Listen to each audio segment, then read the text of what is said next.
भारी मतों से जीत पर हरियाणा बीजेपी में भी काफी खुशी है। इस पर हमारे संवाददाता पवन सिवर ने कैबिनेट मंत्री रणजीत चौटाला से खास बातचीत की है। आइए आपको दिखाते हैं। 4 राज्यों के चुनावी नतीजे लगभग साफ हो चुके हैं और 3 राज्यों में बीजेपी को प्रचंड बहुमत मिला है। मेरे साथ इस वक्त बातचीत करने के लिए हरियाणा के बिजली मंत्री चौधरी रणजीत सिंह चौटाला मौजूद हैं। सर, आप राजस्थान चुनाव प्रचार में भी गए थे और आज नतीजे जिस तरीके से सामने हैं, राजस्थान में भी और छत्तीसगढ़ में और मध्य प्रदेश में, तीनों जगह बीजेपी को बड़ा बहुमत मिलता दिख रहा है। सर, क्या कहेंगे? देखिए, मोदी साहब का चेहरा ऐसा है कि जब लोकसभा के चुनाव है 2014 में तो किसी को अंदाज़ा नहीं था कि ऐसा। अभी मैं शरद पवार जी को देख रहा था, वो भी कह रहा था ऐसी तो अपेक्षा ही नहीं थी, अपेक्षा से भी आगे है। लोगों ने मन से मोदी जी को देश का नेतृत्व देना मान लिया और उन्हीं के नाम से ये वोट पड़े। मैं देख रहा हूँ कि किसी को भी अंदाज़ा नहीं था कि मध्य प्रदेश में इतना बड़ा परसेंट, राजस्थान का था कि जीतेंगे, छत्तीसगढ़ का तो कोई लेके नहीं चल रहा था।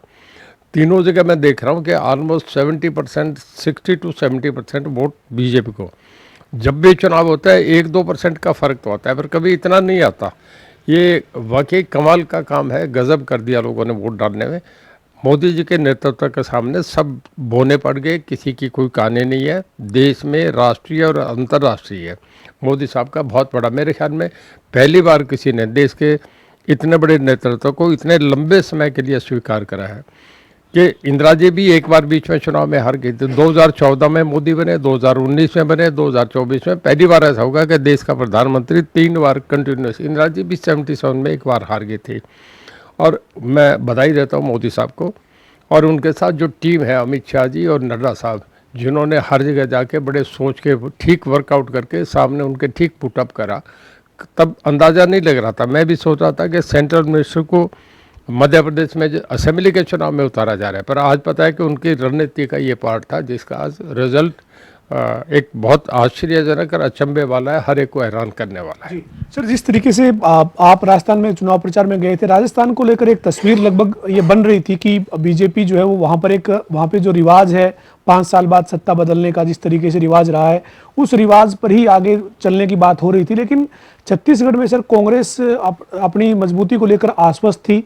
मध्य प्रदेश में कांटे की टक्कर बताई जा रही थी, लेकिन नरेंद्र मोदी प्रधानमंत्री और अमित शाह गृह मंत्री और जिस तरीके से बीजेपी के राष्ट्रीय अध्यक्ष जेपी नड्डा की जो रणनीति थी, बड़े बड़े चेहरे नरेंद्र सिंह तोमर जैसे चेहरों को मैदान में उतार दिया, केंद्र से उनको राज्य में भेजकर वहां पर जिस तरीके से उनसे चुनाव लड़वाया गया, तो ये मानते हैं सर कि एक मजबूत अनुशासन और रणनीति की वजह से इस तरीके के नतीजे हैं और कुछ लोगों का मैंडेट? सर देखिए, मेरा एक मानना है कि लोगों की सोच एक सी होती है जी।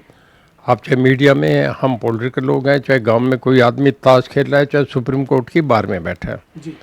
सब लोगों के बराबर पूरा विश्लेषण अपने तरीके से करते हैं। एक बार याद होगा जब नेपाल में एक राजघराने में घटना हुई थी, राजा, वो सारे दरबार को लोगों ने, जितने राजा महाराजा मेंबर थे, सबका कत्ल हो गया था। तो उस वक्त कोई हवाई जहाज में चल रहा था, रेल में चल रहा था, चाहे ताश खेल रहा था, चाहे गाँव में बैठा था, हर आदमी कहता था इसके पीछे कुछ कहानी निकलेगी। तो जैसे हम सोचते हैं, लोग समझते हैं यार मोदी जी के सामने दूसरा कोई नेतृत्व नहीं, किसको डालें देश को। अगर गठबंधन की सरकार आए, कोलिशन की गवर्नमेंट है, रीजनल गवर्नमेंट स्टेट में आने लग जाए तो देश 15 साल पीछे जाता है। इस देश के मैं लोगों को सलाम करता हूँ। एक बार याद है, एमरजेंसी के दिनों में एक मीडिया में आया था, गार्डियन अखबार ने लिखा था, ना टाइम्स ऑफ इंडिया ने लिखा था, ना लंदन गार्डियन ने लिखा था, लंदन टाइम्स ने लिखा था कि हम हिंदुस्तान के लोगों को सलूट करते हैं कि जो जिनके पहनने को कपड़े नहीं, जो खाली पेट भूखे सो रहे हैं, पर वो राजनीतिक तौर पे प्रजातंत्र के लिए इतने जागरूक है कि उन्होंने 1977 में पूरे देश में कांग्रेस को साफ कर दिया था। तो मैं तो हिंदुस्तान के लोगों को मानता हूँ, बधाई सबसे पहले उन्हें देता हूँ कि उन्होंने एक मजबूत नेतृत्व को पूरे संकल्प के साथ उन्हें एक हाथ में सत्ता दे दी।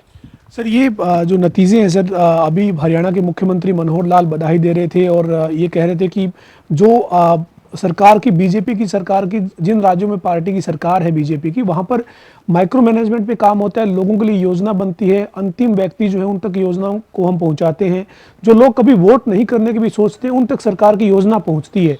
तो ये जो मैंडेट है छत्तीसगढ़ का या फिर मध्य प्रदेश का, राजस्थान का, ये बीजेपी की सरकार की जो नीतियां हैं उसको मैंडेट है। देखिए, एक बहुत सुलझे हुए लोग हैं इस पार्टी में। बीजेपी का एक थिंक टैंक है जो केवल इसी बात पे, उन्हें राजनीति से मतलब नहीं, ना उन्होंने विधानसभा में जाना ना लोकसभा में जाना, वो स्ट्रेटेजी प्लान करने में लगे रहते हैं। मुझे याद है 1980 में जब इंदिरा गांधी दोबारा जीत के आई थी, उस वक्त बीजेपी की लोकसभा में 2 सीट आई थी। आज 200 पे ये 300 तक जाना, ये उसी का एक आश्चर्य का काम है कि बड़ा रणनीति बनाते हैं कि हमें कैसे करना चाहिए, ट्राइबल्स को कैसे लेना है, आर्मी के रिटायर्ड ऑफिसर को हमें साथ जोड़ के क्या करना है, उन्होंने हर तरीके से ओबीसी के लिए क्या काम करना है, ये सब प्लान करके उन्होंने करा। आपने देखा कांग्रेस भी टूटती गई, लोकदल बना वो टूटता गया, इवन सीपीआई सीपीएम जो अलग अलग, सीपीआई बड़ा एक स्ट्रॉन्ग कैडर था, वो पार्टी भी टूटती गई। आज तक बीजेपी नहीं टूटी, इसके पीछे आरएसएस की एक बहुत बड़ी भूमिका है। हर पार्टी टूटती गई, जैसे टूटती गई सब विलय होकर बीजेपी में मिलते गए और आज बीजेपी एक बहुत बड़ी पार्टी देश में उभर के आ गई। मैं समझता हूँ किसी प्रजातंत्र में इतनी मजबूती से किसी पार्टी को लोगों ने साथ नहीं दिया जितना यहाँ दिया। इसमें मैं सबसे ज़्यादा, अगर मैं अब भी ये कहूँगा, और सच्चाई की बात है, जो कहने में संकोच नहीं करना चाहिए कि मजबूती जो मोदी जी का नेतृत्व मिला है, जिसने देश में और अंतर्राष्ट्रीय देश में पूरे जो डंका बजा दिया, इसी का ये परिणाम है। देखिए हमारे हरियाणा में भी एक आश्चर्य होगा, मोदी जी 3 बार प्रधानमंत्री बने, हमारे मुख्यमंत्री भी अब तीसरी बार बनेंगे, हरियाणा में आज तक नहीं बने। उसी प्यार था, इन चुनाव को 2024 का सेमीफाइनल एक तरीके से माना जा रहा था।